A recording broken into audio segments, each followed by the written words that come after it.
Go సంరక్షణ దీని గురించి కూడా వర్క్ చేసి అన్నారు కాబట్టి అసలు ఇప్పుడు చాలా పెద్ద ప్రాబ్లం అండి.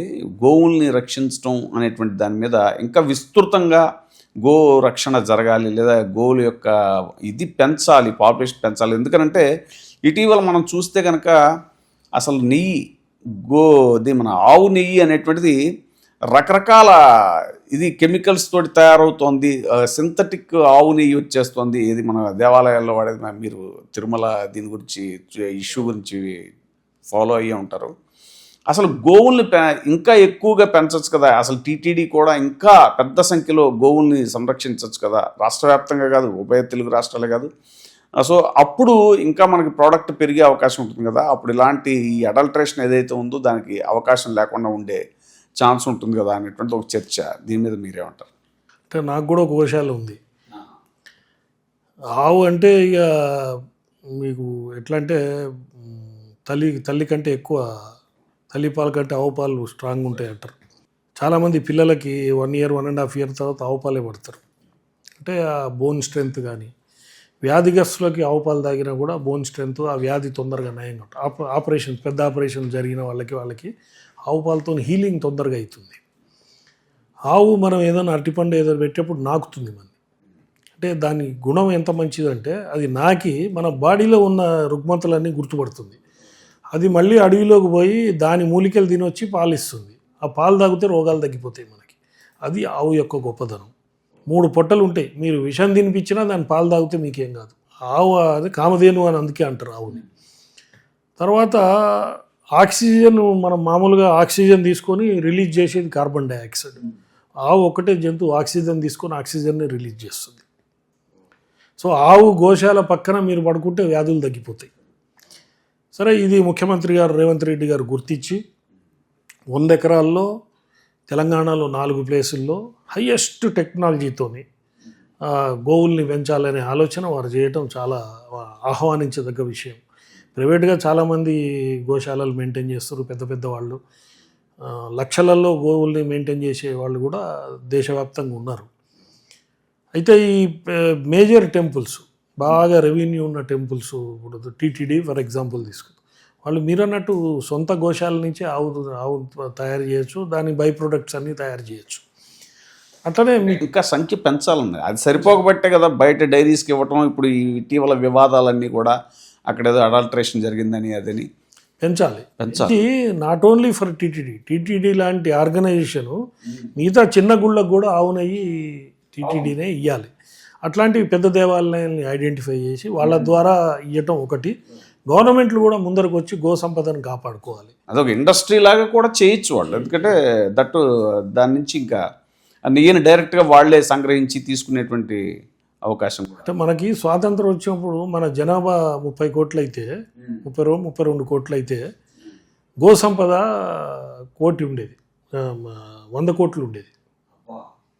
ఇప్పుడేం మన జనాభా 140 కోట్లు అయింది, గో సంపద 20-30 కోట్లకు వచ్చింది. అంటే ప్రతి ఇంట్లో ఒక గోవు ఉన్న రోజున అసలు ఈ హాస్పిటల్స్ పనికిరావు, హాస్పిటల్కి పోవాల్సిన అవసరం ఉండదు గోవు ఇంట్లో ఉంటే. చాలామంది ఇండ్లలో గోవుల్ని పెట్టుకుంటారు. అదేదో వాసన అంటారు కానీ వాసన కాదు, అది మన ఆరోగ్యాన్ని కాపాడుతుంది. మనం యజ్ఞాలు యాగాలు చేసేది దాంట్లో వేసే సమిదల్లో, ఆవు నెయ్యి కానీ సమిదల్లో మనకి ఆ పొగ బీలవటం వల్ల బాడీలో ఉన్నవన్నీ రుగ్మతలు తగ్గిపోతుంటాయి. ఆ స్టైల్కి రావాలి మనం, మళ్ళీ ఆ ఓల్డ్ కల్చర్లోకి రావాలి అందరూ.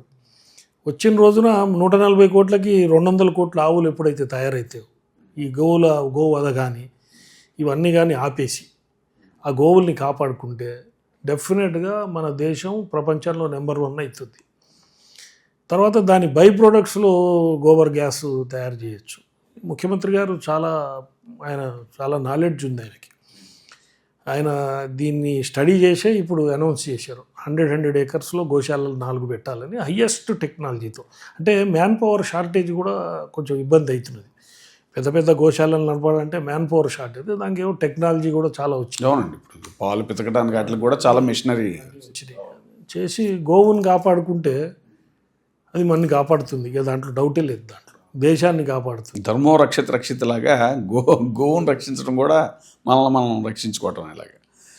అయితే ఇక ఫైనల్గా అండి, ఇటీవల రాజకీయాల్లోకి మతాన్ని తీసుకురావటం అనేటువంటిది ఒక పెద్ద సబ్జెక్ట్ అయిపోయింది. మీరు చూసే ఉంటారు దేశవ్యాప్తంగా, ముఖ్యంగా మన తెలుగు రాష్ట్రాల్లో చూసుకుంటే టీటీడీ కేంద్రంగా, తిరుమల కేంద్రంగా జరిగినటువంటి అనేక వివాదాలు కానీ, ఇదే కాదు అనేక దేశవ్యాప్తంగా కూడా దీన్ని ఎలా చూస్తారు?